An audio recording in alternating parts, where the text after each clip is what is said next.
You're listening to the RowdCAST on the RowdCAST Radio Network. The RowdCAST contains adult languages, adult themes, and adult situations. Viewer discretion is advised. No! No! No!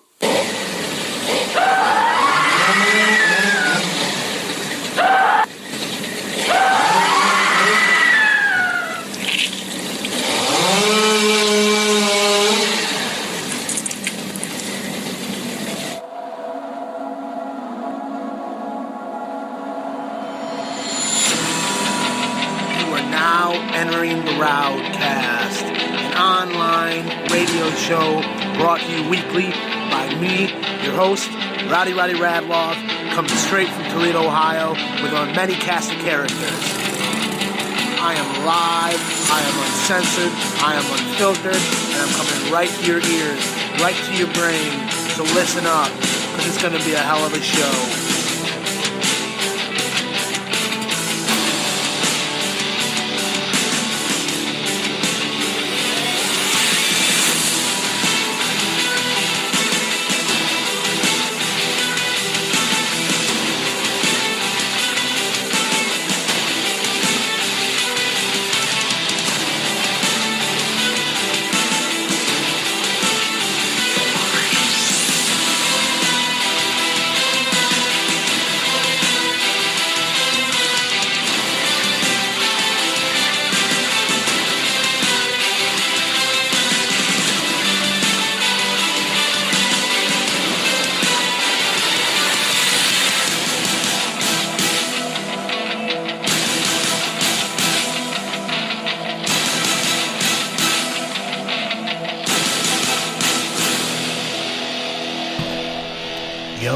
Motherfuckers, what's up?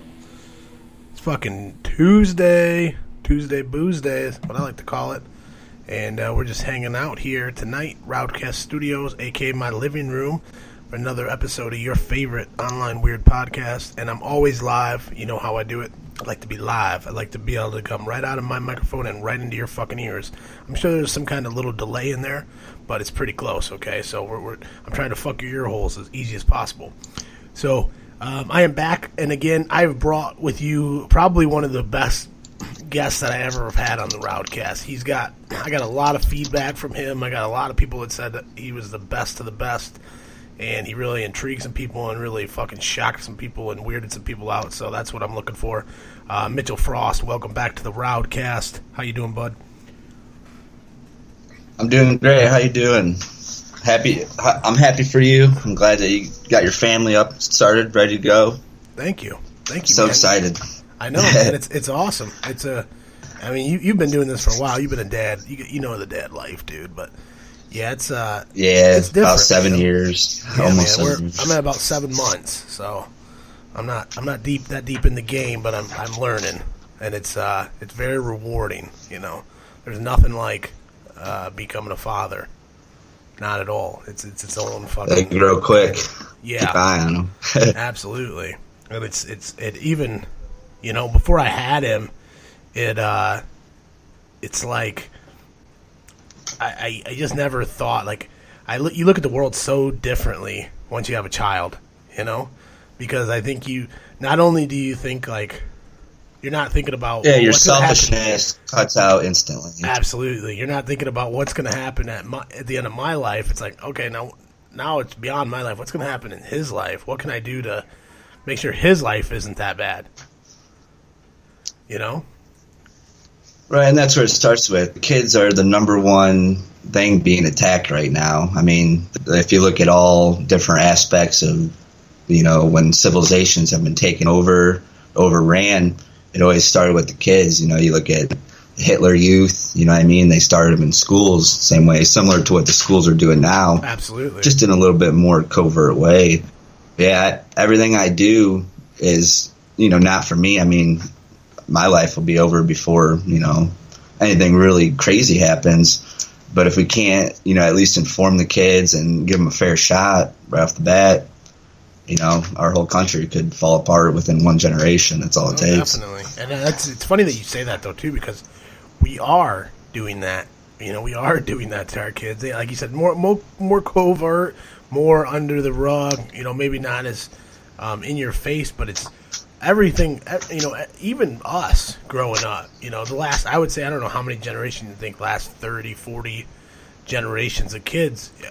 You're programmed every day. From the minute you wake up to the minute you go to bed, everything you see, everything that flashes before your eyes is a fucking... It's all triggering you and all molding you to think a certain way, be a certain way, and it's just... And I don't think that we're the only country that does that. Do you believe that? Do you think the other countries do that too, or do you think that's mainly a thing that we do? All countries have their own form of, propaganda. It's just certain ones have, they want a future, and certain countries want the current way their country is to go downhill. Certain countries want to go uphill. Certain countries want to go downhill. In America, it's a little scary because you look around and, like you said, all the generations up to about, I'd say, children that are 20 and younger, if you look at them, it just seems like they have trouble even functioning on minute jobs, simple tasks. Yeah. It's almost like they've been destroyed, and it's not all of them. You'll have your smart kids that are still going to college, becoming doctors. But overall, when you have more kids worried about, video games and, just stupid culture, materialistic things, you cut out, someone might have been engineer, someone might have been this. Overall, it just becomes lower and lower. And with AI getting more advanced and algorithms getting more precise, the people that are in control, not necessarily, people that are evil, but people that may be a marketing company or, a tobacco company or whatever company they may be, they're able to use technology where humans, they only evolve so quick. They wouldn't even know that they're being sold to. They can't figure out why every dollar is gone, but it's not really their fault. It's just the way everything's being bombarded to them through their subconscious, where they think they have to spend this amount of money. No matter how much money some people make in this world, their spending would just go higher and higher and higher. Absolutely. And eventually, they'll just go broke. I've seen it happen. Most people, I think a lot of people are like that. You spend beyond your means. It's like if you get a big chunk of, it's like when you get taxes. Everybody gets taxes and they go and buy a bunch of shit. It's like, realistically, you probably should try to save some money and, budget it out and but we don't do that. We fucking, so that, and then if you're making more money, you're going to spend more money, and then you live beyond what you're capable of living, and then you find yourself fucking flat broke. That's what happens to these athletes and shit when they, they were these star athletes, they fucking have medical issue, they blow out the knee or something, and after fucking 2 or 3 years, they're fucking flat broke, Right.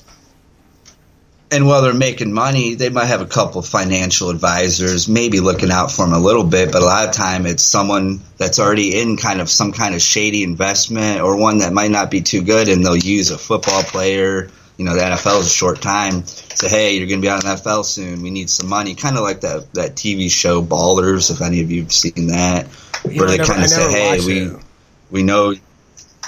It's pretty good. It takes place like in Miami, where there's some agents and a couple of like investment firms where they use former NFL players to kind of recruit people that are currently in NFL to try to set up a portfolio or some kind of outside investments. That way, their NFL career don't work out or they get injured, they won't end up broke like 80% of them do. Yeah. It is. It just comes down to high percentage. Yeah. Very, very high percentage. And you look at it, all sports, boxing, football, anything that has a short career. Some people would say because they're black, that would be the racist joke that you'd insert there, but not all. It happens to a lot more fucking people than you would imagine. It's it's. I mean, what do you think about? Sorry to jump off topic, but I got a lot of shit I want to talk to you about. Oh, go ahead. What do you think about this whole thing with the election? They're saying now that they have information that Russia was trying to rig the election, and they're looking how they're sending all the shit out there. Go ahead. This is a big topic for me. Okay. Absolutely. All right. this is a topic I like to discuss as maybe like the fake news discussion that we've been hearing about in the last 2 weeks, a little bit longer to a point, but really been hammered through the mainstream media in the last 2 weeks. Okay, there's what's going on right now is a Russia, Syrian, Iranian farce, I guess you could call it. This is a pre-planned Russia this, Iran that type of propaganda that is usually used in like a pre-war demonization campaign. Yeah. The reason we are seeing more and more like of these hit pieces that have a wide range of reasons, okay? Sometimes they're used when there's a want to discredit someone or something, but first they need the general public to kind of get behind whatever bullshit that they're trying to sell. Usually the sources of these stories that are claimed to be fake are just fabricated propaganda, stooges who somehow are credible enough to, newspapers like the Washington Times, New York Post, that they use as like a quote, just some rogue quote from a Pentagon official. And that's pretty much the basis a lot of times of like whatever article that they're trying to push. But don't you find it kind of funny how the mainstream media can demonize Snowden for leaking information that's classified? When a reporter at the Huffington Post gets information, they go ahead and write like a justified piece on Russia. Yeah. But the main goal of these fucking elite scum at the top is another world war. Okay, that's what they really want beyond, just Russia this, Russia that. This is what the bankers love, and in order to wreak massive amounts of profit, they usually finance both sides of a war. They've been doing it since the history of, pretty much, you can go all the way back to World War I to see that there's a family, that is pretty powerful in the world, even to this day, called the Rothschilds. Yep. In World War I, they wanted all the major world powers of the world to get involved in the war, whatever way it needed to be. So what they would do is they'd kind of antagonize each side to get them in. What they do this for is because they're able to set loans to each country that's pretty much like a guaranteed payment back. So they'll finance the Allies and they'll finance the Axis powers in the First World War, Second World War. And once the war is over, they also reap the benefits of rebuilding. Anytime that there's war, a lot of times they'll bomb random buildings just to get rid of ammunition near the end of a war, whatever war it may be. They always are sitting on a lot of supplies. Yeah. So they'll destroy cities for no reason. And it's pretty much to help the bankers at the end of the day to rebuild, because it takes years and years and massive loans, interest, and so forth and so on. And the United States right now is so war weary. Okay, we were fooled with Iraq. Okay, they lied about weapons of mass destruction in Iraq. Okay, absolutely. They've lied pretty much about every war we've been involved in. Okay, pretty much. You can go all the way back to even Pearl Harbor. Okay, Pearl Harbor, they had broken down the communication that Japan was wanting to attack on their way to attack.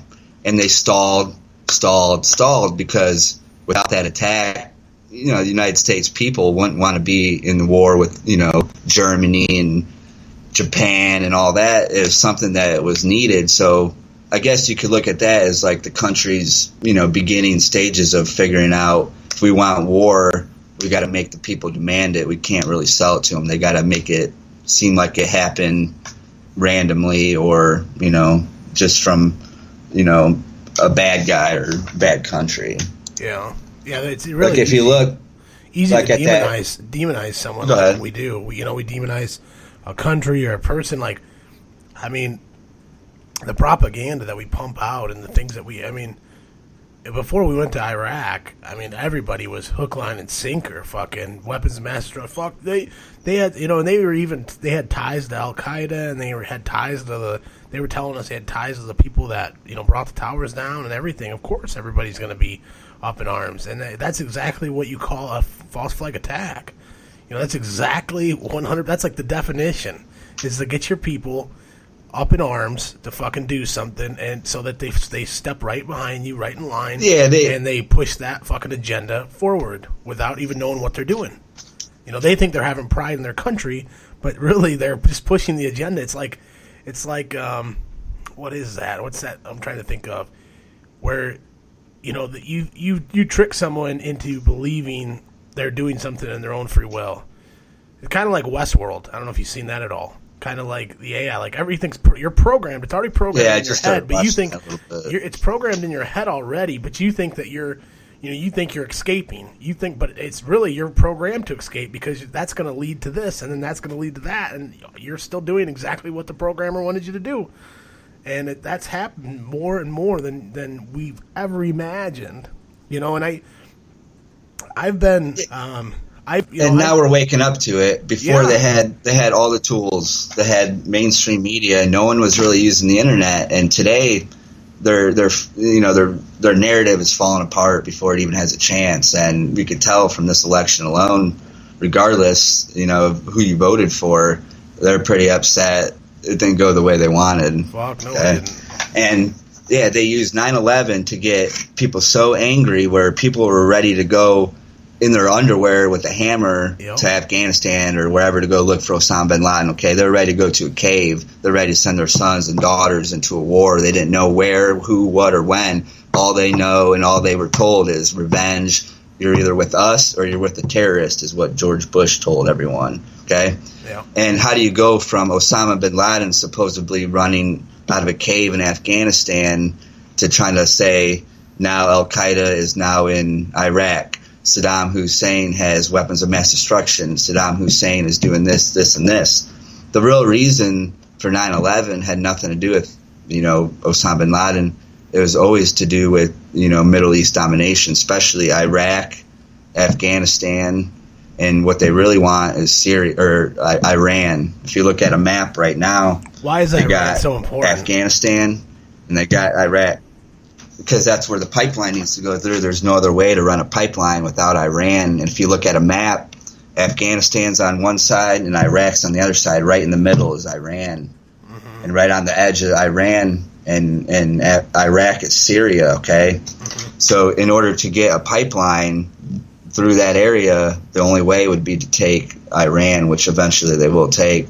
Yeah. Whether they say there's a terrorist attack caused by them or not, that's what they want. But nowadays with the media, eventually they'll make a reason to make a war. Definitely, I think it's. But what I find funny is they blame like Russian hackers for almost anything, to this point.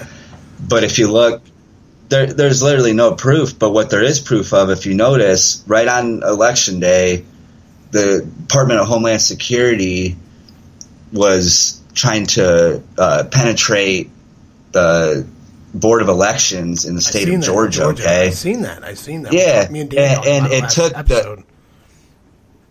it took the Secretary of State of the state of Georgia to write a letter to the Department of Homeland Security, and he said, and let me quote. At this time, my office has not agreed to or permitted DHS to contact me or contact our network, penetrate our network, or test our network for security or network scans. Moreover, your department has not contacted my office since this incident to alert us of any security event that required testing. So, I mean, it's pretty crazy that the mainstream media picks up little pieces off of a trusted source that could be anybody that they want to get any message they want, and it spins through from Washington Times, CNN. You see it all over where you're thinking, an average person might think Russia might have something to do with it without any real claims to it. And for like the mainstream media to call that fake news when they're like the biggest pushers of fake news that there is, that's ridiculous. I think they just got really mad that their talking points and the way they wanted things to go aren't working as well as they need to, and they need to change directive and try to cut out alternative media. Yeah. Did you see this thing with the pipeline, that they shut it down? What do you think about all that? That they were the Dakota Access pipeline, they're trying to shut it down. Yeah, like I've been reading a lot about that pipeline, okay? It says the battle over the Dakota Access Pipeline is not finished. I'm reading an article from RT here. Despite the Army Corps of Engineers revoking permission to drill below the lake, Both the builder and tribes are preparing to go to court in the new year. Energy Transfer Partners, that's the company behind the Dakota Access Pipeline, has no intention of giving up pretty easily. Last Friday, U.S. District Judge James Boschberg rejected the ETP's request for an expedited ruling to overturn the Army's Corps denial of permit. They attempted to argue for a shorter timeline based on the claim that they are losing $20 million with every week that the pipeline is not operational. So pretty much they have a deadline to complete this pipeline, and every week that these protesters are stalling it and they're not able to complete it, they're losing big bucks. So what they did is, I think around Black Friday, they renegotiated with the investors that want this pipeline built. It's a group of, people that are, pretty rich investors that, they make a claim, they have a deadline to get it done. What they'll probably do is it'll save this water source, but what they'll do is just reroute it around, set a new guideline or a new date, complete the goal, and then these people are going to get paid. What I think this is, all the pressure Obama had, and he only had one pretty much card to play through the Justice Department, which is the Army of Corps and Engineers. They, approve mining rights, water, pretty much anything a private corporation would do, from oil expansion, pipelines, deforestation. It has to get approved through pretty much this group, through like the executive branch, which, it's pretty messed up how crazy, if you look at the mainstream media, just the reporting on that alone, average Joe that watches CNN is going to think like they're not going to know who's really in the right and who's really in the wrong, because the interests of mainstream media are always usually big major corporations, pharmaceutical companies. Anytime that your money comes from something, that might be controversial, you'll never hear it through that mouthpiece, which is kind of funny for them, not to be fake news, but they don't report on certain things. This other article that I wanted to talk to you about, it has to do with that, is there was a pipeline of crude oil. It's only about 150 miles away from the Dakota Access Pipeline, actually. And it just sprung a leak, and it leaked 176,000 gallons of crude oil into this creek. And they said they had all these electronic devices that would monitor it, should knew if it was leaking, and it malfunctioned. They don't understand how it was leaking for so long and it didn't catch this. But this is why the people are so upset. Because this shit happens. No matter how fucking great your technology is and shit like that, when you dump fucking 176,000 gallons of oil into a fucking creek or a river or a fucking lake or a pond or an ecosystem, you ruined it. You fucking ruined it. And not only is you're going to have some kind of leaching into the grounds, probably into people's drinking water, and I mean you're decimating land and you're ruining it. When there's we have all kinds of other alternative fucking methods of energy. It's 2016. Now I understand if it was fucking 1920s or 1910, the fucking turn of the century, but I mean I think we've come too far to be so dependent on fucking oil and gasoline. I don't think that's the right direction. Yeah, any expansion of energy should always look at worst case scenario, what's the worst fucking thing that could happen? And if it's destroying, even a mining creek, they have to figure out a different way. Definitely. Every ecosystem could mess up a bigger ecosystem. Absolutely, man. It says, though, the leak was contained within hours of discovery. Wendy Owen, the spokesperson for the Casper, Wyoming-based RowdCAST, COS, which operates in Bell Forgy Pipeline, told CNBC. They're not clear why electronic monitoring equipment didn't catch the leak, Owen told the Associated Press. Owen said the pipeline was shut down immediately after the leak was discovered. The pipeline is buried on a hill near Ashcoley Creek and the hillside slough, I don't know what the fuck that means, which may have ruptured the line. The hillside slogged, SLOUGADD. I don't know what the fuck that word is. So maybe that means like eroded or something. That is our number one theory, but nothing is definitive. We have several other working theories, and an investigation is ongoing. So they're going to try to say someone sabotaged it or some shit like that. Some fucking bullshit, dude. Yeah, they'll blame. A lot of times they'll blame someone else, even if they're at their own fault. You know what I mean? A lot of times if you have if you look at any city or any part of the country, there might be an industry where it creates a lot of jobs, or it's like the number one industry, and it could have negative effects to the environment, whether it's like a Texas oil town, okay, or even up here, there's a lot of logging where I live. Logging, oil wells, pretty much everything, where they'll get like a pass, okay?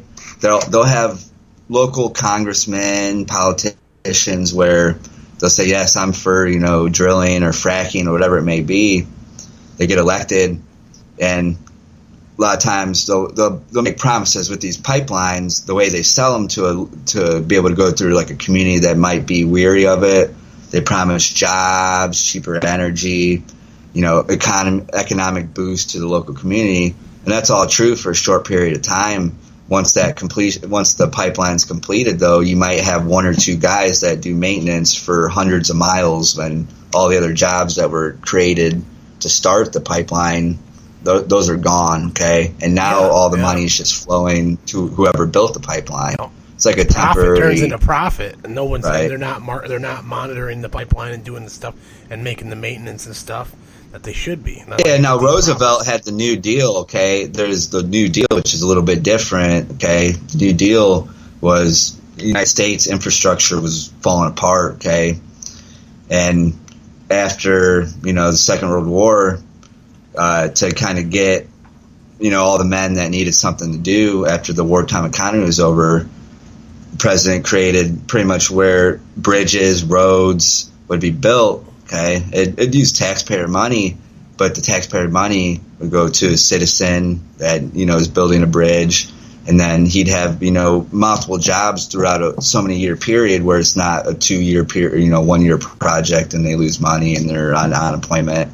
It was unlimited growth period. Okay, and now I don't see bridge getting repaired. I see a lot of crony city jobs, but the big when America expanded and grew, it took the New Deal, and I just don't see much benefit beyond, a few people when it comes to pipelines and energy distribution.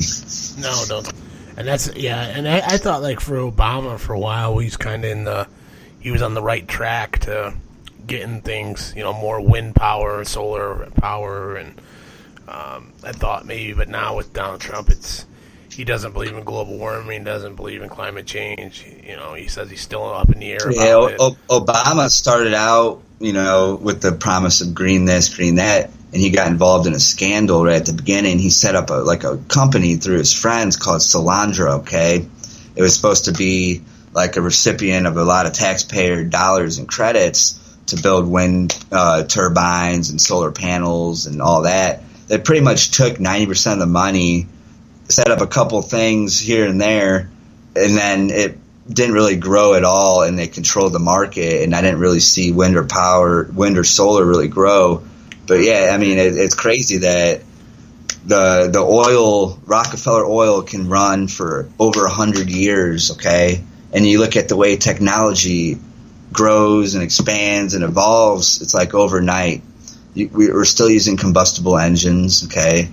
OPEC still making money off oil, and there's been so many different inventions and people that have come across, ideas that use alternative fuels. Okay, they've always been suppressed, said it wasn't convenient enough, and it's just hard to believe that in 2016 we're still using cars that take gas. I'll never get over it. I won't either, man. I don't get it because we're so far. We're talking. Dude, Uber is saying in the next 10 years they're going to have flying cars. And, it's like, we're going to have drones, we're going to have... Why do we continue to use something? Was it you that told me the thing about the fossil fuel?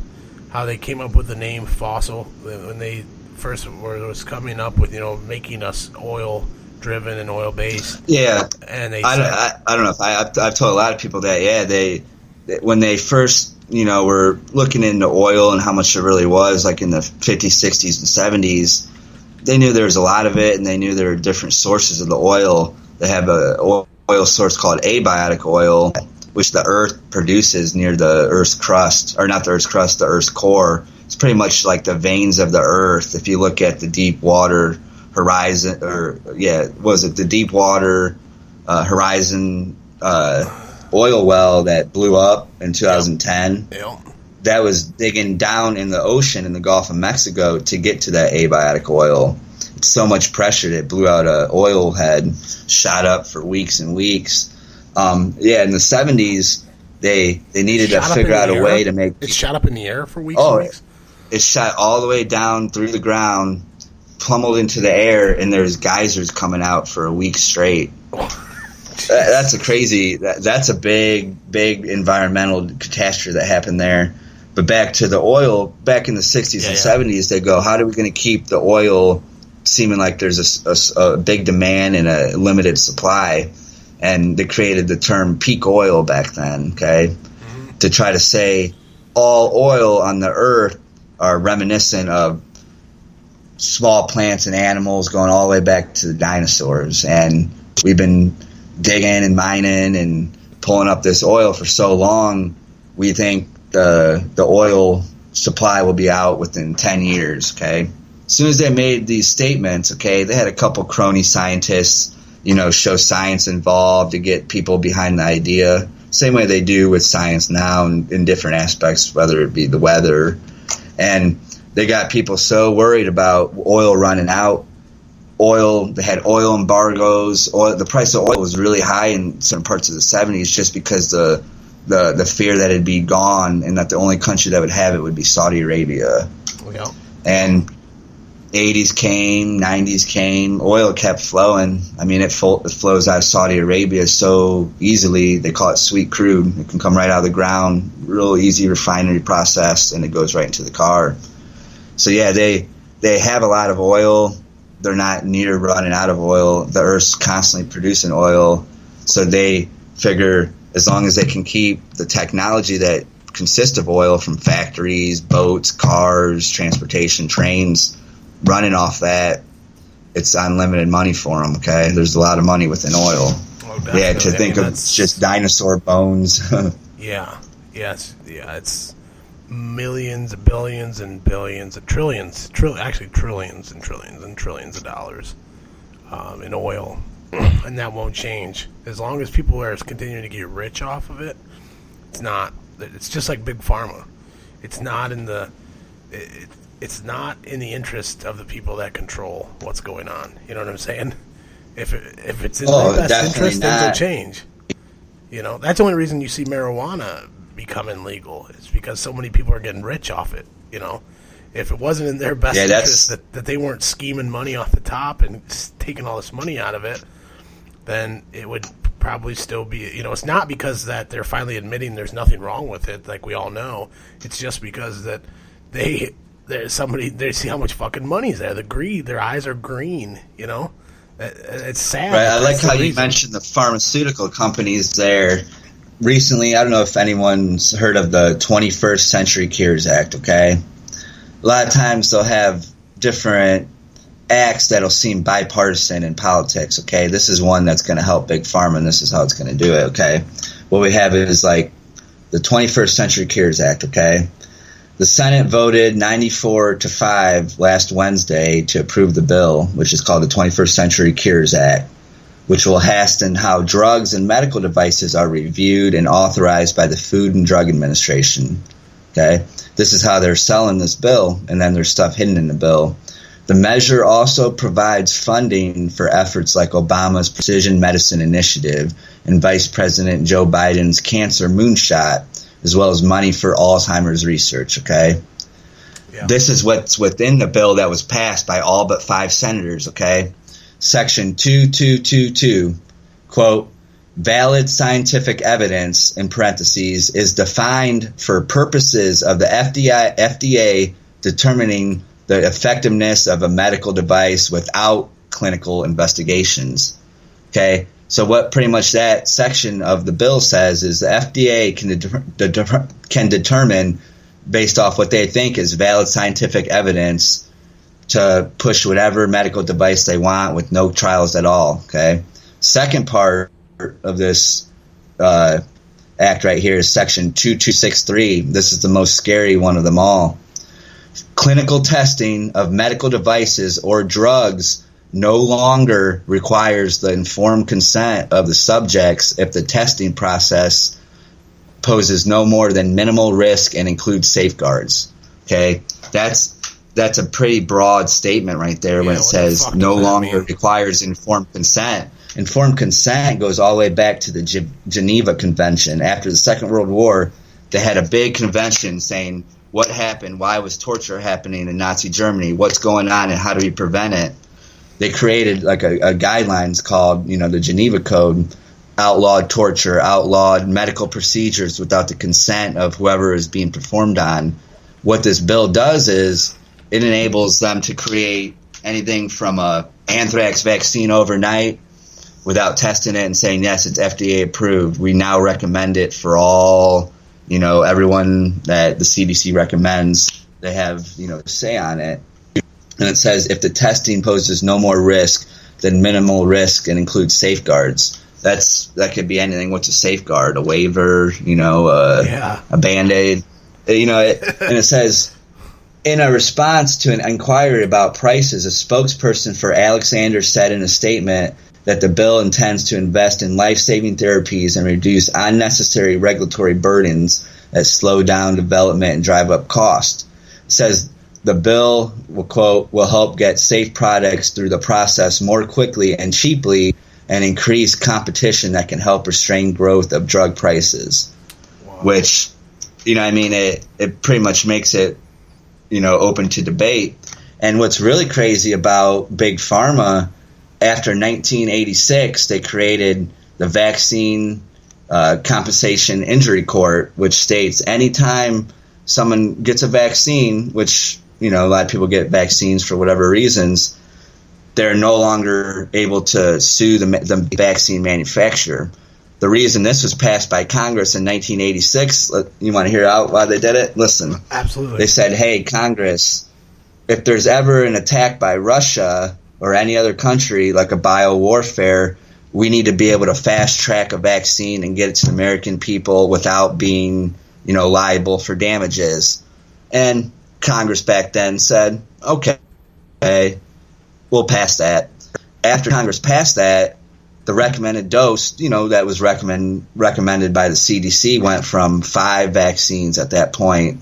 And ever since that vaccine injury court came across, the recommended vaccines have increased to almost 72 by the age of 18 at this point, if you count in like the flu vaccine that's recommended from birth all the way up to age 18, which it's pretty crazy. There's not many industries out there that get the protection of if something fails or damages you, you can't sue them. You have to try to fight them through a private court where their name will never get involved.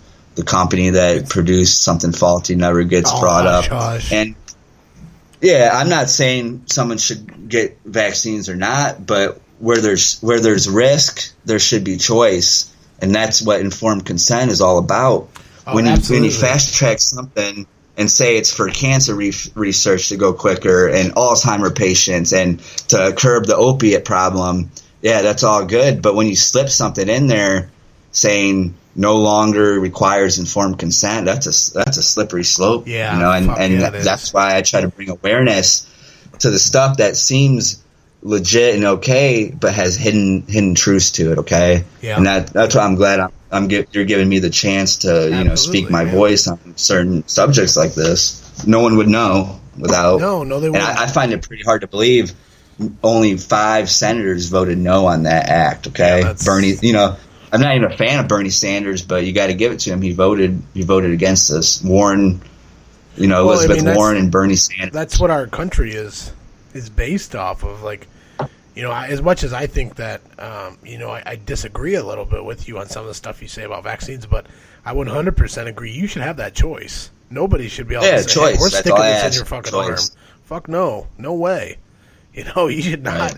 Everybody should have the choice to say if they don't want to do it, they don't fucking have to do it. Yeah, I think that's really fucking scary because then that lines you up for all kinds of different stuff down the road. Oh, yeah. You have to take this pill, or you have to be on this, or this is going to keep you safe. Oh, you're being crazy. You're now required to take antidepressants, right? You know, they could say, hey, one time you got mad and angry at your girlfriend, wife, mother. We now deem you mentally unfit. You're now required to take this Paxil medication, okay? Yep. Based off this blah, blah, blah act, research bill. But, right, you know, anything that becomes mandatory is never a good idea for whatever reason they sell it, from concentration camp to locking up, you know, Japanese people during the Second World War in America, you know. Yep. You know, that's all I could say is watch out, you know, for false pandemics. Okay, they turn really quick. You know, you could be upside down on your head real quick just by something, you know, like a 9/11 or something happening. You know, you look at, and a lot of these are hidden gems, I guess you could say. They passed the Defense Authorization Act. They put stuff in it, and it's not like the next day they come out and call for martial law and do all the things that they want to do. It's slow. They slip it in there. They get it legal through paper. And then when the time comes, they go, okay, we're legally allowed to spy on you because of Patriot Act. We're legally allowed to do this because of whatever reason they've already approved previously without you even knowing it. Yeah. It's pretty messed up. Yeah. You know, we were talking about, like, a little bit there, you were talking about depression and with pharmaceuticals. And I don't know if you've seen this study that Newsweek just published about psilocybin. Or is I say that right? It's psilocybin, right? Psilocybin? Psilocybin. It's psilocybin, the active ingredient. Absolutely. Yeah, and magic mushrooms, DMT. Yes, very good for antidepressant. Yeah, they said they just did a new study. Newsweek published this article that said 80% of cancer patients reported significant decreases in anxiety and depression 6 months after one single session with hallucinogenic psilocybin, the active ingredient in magic mushrooms. So they take that, they give you one dose, and you trip one time.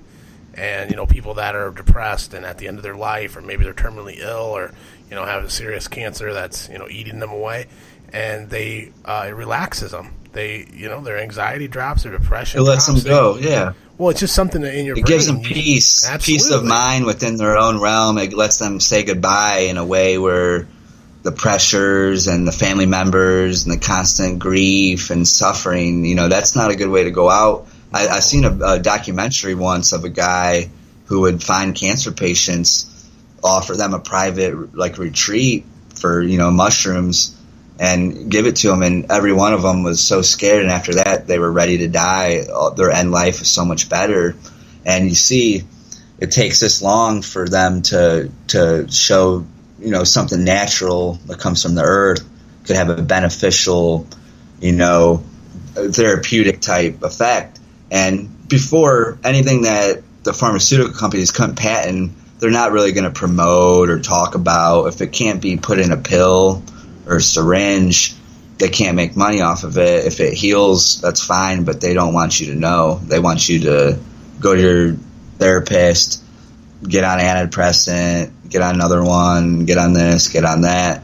Yeah, it's great that even mainstream media will, you know, show, yes, ecstasy could treat post-traumatic stress disorder and mushrooms could treat end-life depression. It's great. You know, I'm glad there's enough of a wake-up where they kind of have to, you can only shove the shit under the bed for so long until the fucking bed isn't on the ground anymore and shit's piling out of it, you know.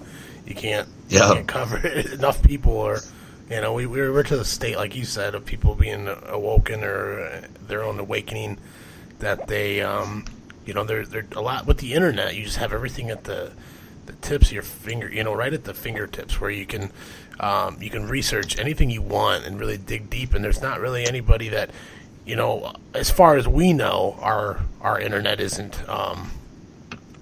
blocked or isn't, you know, like they do in like Korea or China, where you only can look at so many websites. We feel like we're free, but that takes me into a whole nother rip. I just watched Snowden last night, I don't know if you've That's seen, a great have you movie. seen that yet. Yeah, very, very good. Yeah, Oliver I've seen that. Stone's a G, man. He's such a good director. That it's just, I mean, a lot of that stuff I already knew, but it was just seeing the movie as is, and if only if you could believe that like 1/4 of that movie was true, that's scary, you know. And you know, a lot of that, it being Oliver Stone, you know that he tried to stick as close to details as possible, I would guarantee. Oh yeah, and they blacklist him for this film. Okay, look Really? at the A-list actors he had trouble trying to find places to get it played. Okay, it wasn't at every movie theater in America like Star Wars or Star Really? I Trek didn't is. know that. Okay, he had a lot of trouble. Yeah, and you know he's a great director all the way back. You go to like JFK, he made in '91, Yep. pretty good movie. He creates a lot of movies that bring, you know, things that aren't really discussed in mainstream or kind of spun in mainstream to like the masses. Really good director. Yeah, that's a pretty good, accurate, you know, description of what I think unfolded with Snowden. I do too. I really do. It's just, but you know, and that takes me back to like, I think last time me and you were talking, I think we were talking about chemtrails or something, and I said, you know, it's just hard for me to believe that, to believe something like that because, like, you know, how could so many people keep a secret? There would be too many people running their mouth. Well, with the chemtrails, it's more of a geoengineering, as the term I like to use. Chemtrails is kind of like I guess you can call it the conspiracy theorist way they work. Geoengineering, there's patents out for it. It goes all the way back to the 1970s between Russia and America. What they do is, you could tell in the last 15 years, it's not that many people are knowing and involved. There's a short amount of people, you know, involved in knowing in it. But the way it's done is through the jet fuel. Okay, it's pre-mixed, so very little people actually have process of dumping it in, signing off on it. It's all done from distribution, loaded onto the jets or whatever. And the way it works is, when they see a weather front coming in, they either want to push it away or draw it in, and you'll notice heavy spray days will coincide with the weather front or dissipation of a weather front. And so you're saying like before, when a weather front's coming, they spray, or after? That's what you're saying? Yeah, after. And they don't spray every day. It's kind of weird. Some days you'll see thousands of chemtrails, or we'll call them, you know, I guess you can call them a chemtrail, okay? And they'll spread out to what looks like a cloud, okay? I like to call it cloud seeding more than chemtrails. Yeah. And other days you'll only see 100% real. That's done. Right. You know, they do that in Dubai, they do it to control weather. Yeah, they do that to Iran all the time. Sometimes Iran has like 50 days of drought because they're sending planes right along the border to stop, you know, the humidity levels and stuff. It goes all the way back. They did it to Russia a long time ago. There's a good site called geoengineeringwatch.org that pretty much explains like the patents, how it's used, why it's used, and you know all it takes is one of the biggest elephants in the room of what's going on. All it takes is just pretty much looking up, and you can see the days they're spraying and the days they're not. Yeah. I mean, and some of the chemicals they use are barium and aluminum. And the reason they use that is they're really reflective particles, okay? They're nano-reflective particles. So as they spray through the fuel lines, okay, through the fuel mixture, it reflects enough of the sun where it can kind of repel, you know, certain weather systems from coming in. If there's a really, really high-pressure system coming in, they won't even try to cloud seed that day. Okay, it'd just be like fighting uphill battle. So if you look at like a high pressure system coming in where there's not supposed to be any clouds, that's usually a time that they won't even try to mess with it. And the reason they do this weather engineering, I think a lot of it has to do with California. Okay, it's crazy. You know, you remember all the drought the last 5 years in California. Yeah, I think a lot of the weather engineering has to do with that, because as those farms, okay, start failing, the farm owners are going to need to eventually sell at cheap prices, all right? Yeah. And once they sell, banks can buy those farms up pretty cheap. Once the farms are bought pretty cheap, say that drought goes away and California's the mecca of, winter crops again in America, all of a sudden that farmland goes up pretty damn high. Okay. And there, if you look, it's really weird how bad the drought is over there. And, California's certain parts of it are always going to be a desert, and certain parts are always going to be, pretty fertile. If you look at like Napa Valley, wine country, stuff like that. Yeah, that's a lot. There's a big, economic impact that happened with the weather in California. I think that's kind of what they've done. Okay. Yeah, what I was getting to, is, with, like I said, I don't know if I truly believe that, but my point was, with the Edward Snowden thing is, I always say is like, I just can't believe that so many people would not say anything or could keep a secret. But when it comes to that, the NSA stuff, I mean, these people that work for it, once they get in so deep, they blackmail them and tell them, if you say anything or if you ever we have you, you're like your life is over. You either go to jail for the rest of your life or you go on the run, or we kill you. Mm-hmm. They don't have any. And you lose your paycheck. You're not getting paid. You're an enemy of the state. Everybody wants your head, and you're fucked. You have no. And if they do, and a lot of times it took a Snowden because he was smart enough to know how to get it to the people. Okay, a guy that's working at Boeing or whatever, Lockheed Martin, some defense contractor or something, sees something. Okay, he's got good morals, instinct. Not corrupt. Okay, not everyone's corrupt. He goes to the next man up. Next man up says, I'll take care of it. Bullshits. He tries his best. That man might lose his job, not really have a chance to really become a whistleblower. They have like gatekeepers, that'll stop whistleblowers. Snowden wasn't the first NSA whistleblower. There's a guy named William Benny, okay? Yeah. He went to his, he's on record. He's been subpoenaed. They tried taking him to, they tried putting him in jail several times. He said, hey, after 9/11, he was working in the NSA and said, hey, what's this program? Why is it spying on domestic citizens? And they told him, don't worry about it. Don't worry about it. Fired him. He said, okay, I'm going to expose you guys. He made some statements. He got subpoenaed to Congress to be able to state all the stuff that was going on. Congress said, okay, because of reasons of national security, we can't do nothing about it.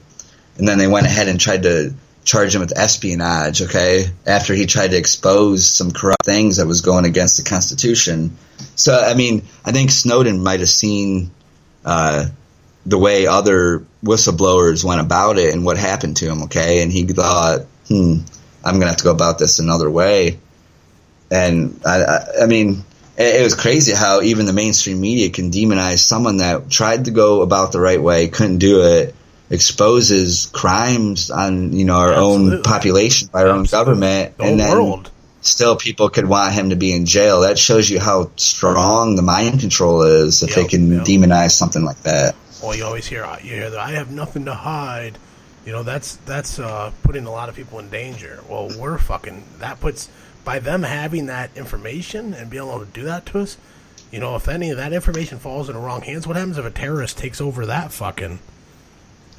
What happens if a terrorist somehow gets into that network and takes over that and has the ability to run that network and get into exactly. Anytime you centralize information, anyone can get that information. Good, bad, enemy, more than anybody. Yep. That's right at everybody's fingertips. And all it takes is one really, really smart guy. That's the thing with when you get into cyber crimes and cyber mischief and that kind of stuff. As well as I do, it doesn't take an army of people. It doesn't take a group. All it takes is one person. One person that's very knowledgeable and knows what they're doing and is quick. That's what's scary to me. You're saying that by him saying that he's putting people in danger, by you guys doing what you're doing, you're putting us all in a lot of fucking danger. I think I think you say it's all for like he said in the movie too, and Snowden said himself before. They say it's all about security, but it's really all about control. It's control of population, power, fucking keeping everybody in fucking rows like a duck. And he was smart enough to try to stop that criticism. The way he released it through the media outlets, it was all checked and scanned to make sure no, like, individual soldier was at risk or any current thing going on would be exposed where it'd be like, okay, that's putting the country at risk. It was already after the fact events. And like you said, they try to use the term, if you don't have anything to hide, or don't worry about it, okay? Yeah. The NSA is more interested in intellectual property, okay? Ideas, inventions, more stuff that can't, ideas, inventions, stuff like that, more than someone trying to harm the country or plot against someone or something. They want to know if some guy talking through Gmail, hey, dude, check out my thing. I'm going to get a patent on Monday for this new airplane, okay? Next thing you know, all of a sudden, 2 hours before he goes to make that patent, Boeing's got a patent for his invention he was just talking about. He goes, what the hell? What's going on here? You know what I mean? Yeah. It could be even it could be a small company with a good idea, and NSA's poking around for terrorists and sees some intellectual idea that company has, steals it. There's no oversight to say where they got it, Definitely. What happened. And also it goes back to reverse warrants, too. Anything, man. It's like you have a conversation, you come with a smart idea, like, shit can be stolen so quickly. Like, just like what you're saying, it's like, you talk about patents and shit, fuck, they can steal everything. The only thing that you have is what's in your own head. And sooner or later, they're going to take that from us, too. Pretty soon, when that's what's coming. Oh, next, they got right? it. They got it already. If you look at, people put so much into social media that an AI computer could figure out, pretty much put them in a category, okay? They'll be like, this person's 25 years old, anarchist, anti-state. They could pretty much figure out just by the way people input pictures, ideas, family pictures, to get an idea if they're a threat, not a threat, have ideas, no ideas. Just through Facebook alone, it's scary just the way the sponsored advertisements work. I'm amazed. I was on the internet forever, took a break, and when I came back, it was a scary place. That's all I could say. Even scary to me. Yeah. And that's the thing, too, like what you're saying is we give them so much of the information. We're just handy. With social media, with Twitter, with Facebook, with Skype, we're just handing them the keys to our house and saying, hey, fucking go ahead. No warrant needed, guys. Fucking take a look. Well, that's what's scariest. That's really what freaks me the fuck out. Got to give a shout out to Big Jake Bollinger. What's up, dog? He's in the chat, bullshitting. We need you on here, Jake. When you coming? Coming soon. Jake's returning soon. Another thing I wanted to talk to you about. I don't know if have you seen any shit about Bam Margera? About how fucked up he is? You ever used to watch Jackass? He's fucked up? Yeah. Oh, yeah, Jackass. Yes, of course. He's like on... the last thing I've seen of him is someone making fun of him because he was getting fatter and he used to make fun of his dad. Yeah, he's fat as fuck. But I haven't heard of anything. He's an alcohol. He's all out of control. He's fucking... he was on some show, like, Getting Sober with Dr. Jen or some VH1 special where he's all... Because after Ryan Dunn died, he just fucking went off the rocker, started drinking all the time, and he's just a fucking mess. He's just on drugs and on pills and drinking and... Yeah, when I was locked up, I read about that. It said obituary for Ryan Dunn was driving a sports car. I think it was a Lamborghini or something, and was driving really recklessly and died. And I was like, wow. I mean, that's crazy to, someone I watched growing up just died like that. And I never knew, how close they were. Yeah. I mean, they were best friends. I think they'd best friends their whole life, even before Jackass. They were, when you used to watch, I don't know, you ever watch any of the old CKY videos?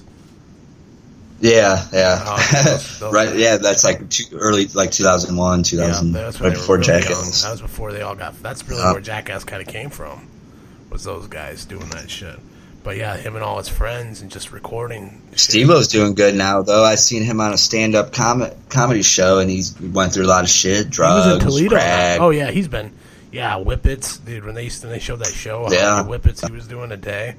Holy fuck, dude! He just had like a pile of them on his living room floor, and he's just throwing. He's just fucking doing whippets all day. It's like, yeah, by the second Jackass movie, they were just feeding me liquor and coke all day and doing whatever they wanted, and they pretty much tortured him for years. You know, he was, man, big show. The shit that he would do, man, is fucking. But yeah, that makes sense though. If you're on coke and a bunch of booze, shit, that numbs the pain at least for a couple days. Yeah, till you wake up the next day and you got a fucking terrible hangover and your head hurts because you hear about that guy that they accidentally. There's this guy that accidentally put a bunch of money in his bank account, and before they could realize, you know, their mistake, he went out and bought hookers, coke, bought he rented a sports car, went on like a 2-day freaking binge, and then they said, okay, we made a mistake. I forget how much money he spent. He spent a shitload of money within that time frame, though. Who made the mistake? It's crazy. The bank did? The bank did. They put like 100,000 in his account. As soon as he seen it, he was like, "Fucking, let's go." Yeah. He's like, "Fuck it, let's go." I'm sure they gave him a good, nice chargeback or something. I don't know. I'd disappear after that. I'd be heading to Mexico. I'd get crazy with it. I'd disappear.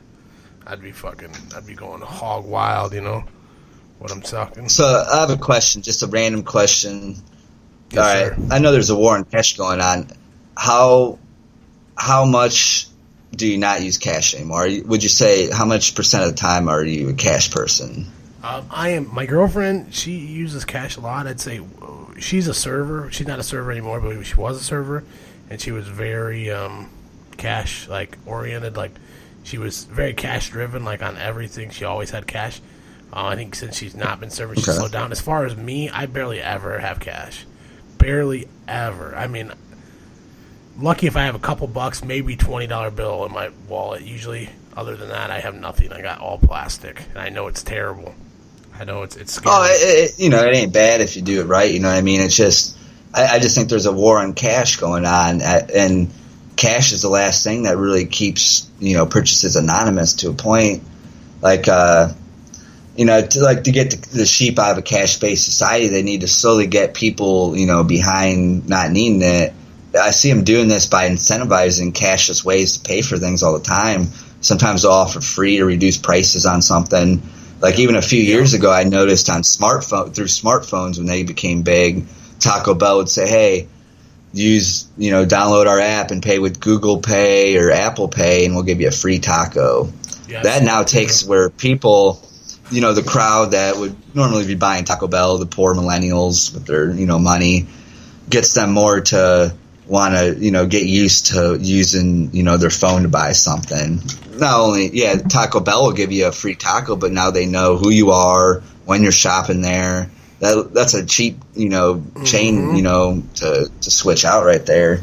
One thing, not to cut you off, but one thing that I always wondered is just exactly what you're saying, but the opposite. How come when you buy gas, if you pay cash, it's always cheaper than if you pay credit? You ever notice that?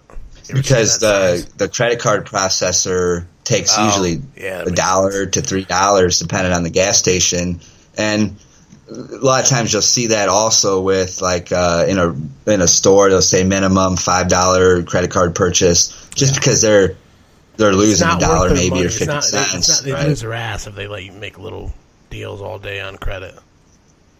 And the turnaround, when they have cash, they can put it in their deposits quick. The credit, it might take a day to process, a day to get reimbursed. It's like a slower process. So sometimes you'll see a little bit of incentive, 3 cents at the pump, 5 cents. Circle K, you'll see it more with the I don't want to be racist, but like the 7-Elevens and Circle Ks because they're more cash oriented than credit because they're Middle Eastern or something like that. Question that makes perfect sense. Yeah. Definitely. I was thinking something. And then it makes it harder even with the paycheck. Paychecks are getting cut off. When I got out of prison for hacking, I went to prison from January 2011 till Election Day 2012, the day Obama got reelected. I know one thing I noticed is how direct deposit took over. Okay, I got a job while on probation at a grocery store, okay, and I started on a check, okay. Got a check every week, cash it right at the store.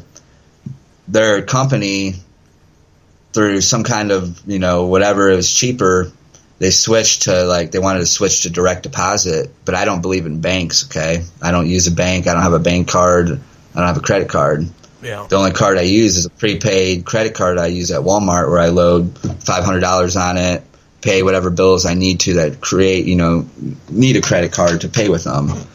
And they want me to. I used to do either that. That's how I used to roll.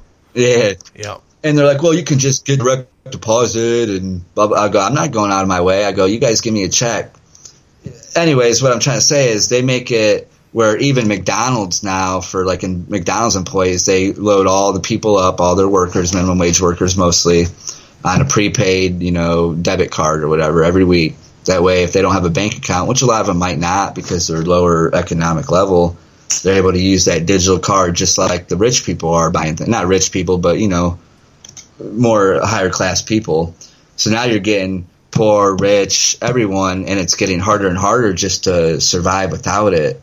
It's like even with my bills when I was on probation and working at that store getting my paycheck, they wanted a credit card to pay the gas bill or electric bill. So I had to go to the store to a pharmacy just to pay a $2 fee just to get the bill paid. I couldn't just send cash in the mail. You couldn't send a money order. It seems like it's getting harder and harder for someone like me or older people that don't trust banks to even live, in a cash society. Yeah, the weird ones. I can't even get a hotel. You have to send a cashier's check or a money order. You can't send cash. What? What? My cash is no good here. What the fuck is this? Yeah, it's kind of weird. Kind of weird a little bit. So, Mitch, do you believe in aliens? Well, of course. I've never seen an alien. I've seen UFOs. I've never seen an alien, but to be that narrow-minded, the relics of the earth are proof enough for me, okay? You don't have to be a archaeologist to see some stuff that's uncovered that's before we were here, okay? Definitely. To know that aliens might have visited here. I mean, it's a complex subject, but definitely believe in aliens, I guess you could say. Extraterrestrials, I guess. Where do you think they would be if they were... Do you think they're on a different planet and they're just like us and they're just maybe more advanced than us? Or yeah, definitely more advanced. I pretty much think humans are a byproduct of a seeding of an alien race going back, hundreds of thousands of years, okay? They have a group. The reason I believe this goes all the way back, like I said, to relics found on the earth in what's modern day Iraq and parts of Afghanistan, Syria. They called it Sumeria back then. Okay, yep, they found clay tablets that were written by the pretty much the first people of the earth. From these clay tablets, there's a man named Zacharias Stitchin. He was able to figure out what they said. He was one of the few people that was well versed in reading them and translating them. And he wrote a bunch of books called the 12 Planet series. Okay, 12. It's about 6 different books. His theory on human, development and aliens, being involved in it, consists of around 200,000 years ago. Their species are from a planet called Nibiru. Nibiru is sometimes known as the rogue planet, the ninth planet, the Planet X. It has a lot of different terms that are used today. Anyways, this planet comes within our solar system every 34,000 to 36,000 years. And when it comes close enough where it creates a little bit of a problem with the rotation of the Earth and the orbit of the Earth, where it causes kind of like whether a flood or an ice age. But as they came close to our Earth for the first time, they noticed we had an atmosphere, okay? A problem with their planet, since it's a rogue planet, it has trouble keeping heat inside of its atmosphere. What they noticed what was on Earth was lots of gold, okay? And gold is really reflective. It's conductive. There's not much more, materials on this Earth that can conduct better than gold, silver, stuff like that. You can see it in electronics. They needed to create it's kind of funny how what they did was similar to the geoengineering of now, using reflective materials in their solar system to kind of keep the temperature at bay. So what they started as, they came to the Earth. Pretty much their technology is more advanced than you can really imagine. Not really advanced. So what they needed was almost like a space shuttle that they would take when their planet got close enough. They'd take it to planet Earth and they would mine, okay, with modern machinery. Some of the people of their planet, they would send down to get gold to bring back, because we were like a mecca of gold, a big gold mine, I guess you could call. After so many cycles of their planet coming and gathering gold, they realized it was a lot of work, okay, and they needed more of a slave class to do it. So what they did is they took the most intelligent, productive species that was already thriving on the planet, which was like Homo erectus, okay, at the time. Yeah.